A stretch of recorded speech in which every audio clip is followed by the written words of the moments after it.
Hello everyone, and welcome to another episode of the Wise Decision Maker Show, where we help you make the wisest and most profitable decisions. My name is Dr. Gleb Tsipursky. I'm the CEO of Disaster Avoidance Experts, the future of work consultancy that sponsors the Wise Decision Maker Show.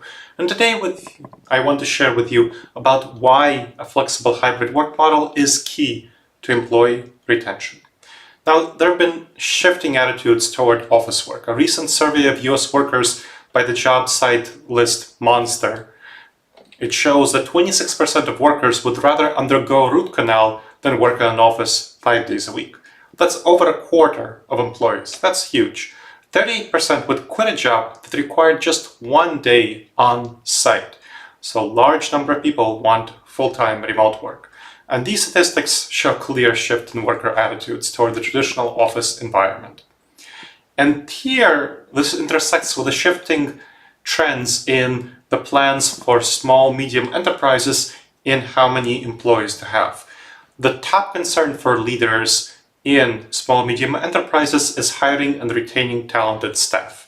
So, a survey by Vistage, which is a peer executive group of the leaders of small and medium enterprises across the world, but centered in the US, it shows that over 60% plan to increase headcount in next year. Only 7% plan on reducing headcount, so either firing employees or keeping hiring static so that people leave through attrition.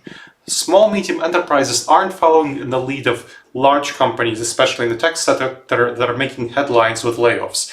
They're reluctant to lay off hard-won employees who they successfully managed to grab in the talent wars. I mean, the Great Resignation, quiet quitting, and so on is a serious issue. So the reasons behind the small medium enterprise strategy, 61 of SME CEOs, SME is small medium enterprises, say that hiring challenges are a major concern for their ability to be effective in their operations. And the US unemployment rate is pretty low. It's at 3.6% right now, the lowest since February 2020. So labor markets are very tight. It will take a lot to change this. And the solution is a flexible hybrid work model for worker recruitment and retention. And that's the future, where most come to the office 1 or 2 days a week. Some do full-time remote work, a minority. This is what keeps workers engaged and happy. It benefits the bottom lines of companies, therefore, because workers are engaged, happy, retained, and you get recruitment of great talent. So flexible hybrid work helps increase productivity. Studies show that hybrid workers, so workers while they're working remotely, hybrid workers tend to work more efficiently and be less likely to experience burnout. I'm not talking about full-time remote workers here, I'm talking about people who work remotely a substantial amount of time, something like over half the work week. Now, this flexible hybrid work allows workers a personalized work environment, where they have the ability to create their own environment for their individual tasks at a location that's most comfortable to them, their own home, overwhelmingly for most people. Some people will want to work in a co-working space, some people want to work in the office, most people want to work in their home. And this leads to fewer distractions, increased focus, and higher productivity. And that boosts employee engagement. We clearly see that flexibility has a positive impact on employee engagement. A lot of surveys by Gallup, Sherman, others show that. Employees are more likely to be engaged and motivated when they have the ability to work in the environment that suits them best. And that involves them creating their own environment in their own home. So this leads to decreased turnover, increased employee loyalty, and improved job satisfaction.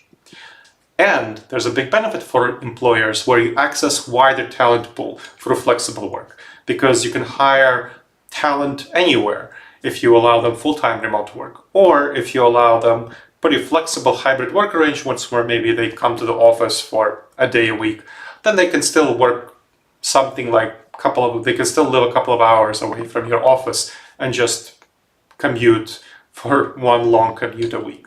It allows you to attract and retain the best talent from around the country and even around the world. And I helped 25 companies figure out their transitions to hybrid work and remote work. 23 of them chose a hybrid first model, 2 of them chose a remote first model, But the 23 that shows a hybrid first model, still many of them allow some employees to work full-time remotely, a smaller minority, but still do that. And they get people from around the world, and it's very helpful for them. So it creates a more diverse workforce, which brings more perspectives, ideas, and innovation if you have people from around the world, not just based here in the US. Now, you want to also address the errors that people tend to make around hybrid work and remote work. And that's cognitive biases. These are dangerous judgment errors that stem from how we are wired. So the status quo bias causes us to be oriented toward what we perceive to be the status quo. For example, managers being reluctant to change the traditional in-office environment where they're used to managing by walking around and they don't know how to do better and they're anxious about this different environment. They're reluctant to change it. The sunk cost fallacy is another one. It's where we are invested into what we have right now and we don't want to put in the effort to change. So it's different from the status quo bias where we're anxious about a new thing. The sunk cost fallacy means sunk costs we invested into what we already have, so investment into the current system, and we're reluctant to change it. So those are two errors I see a lot of managers making.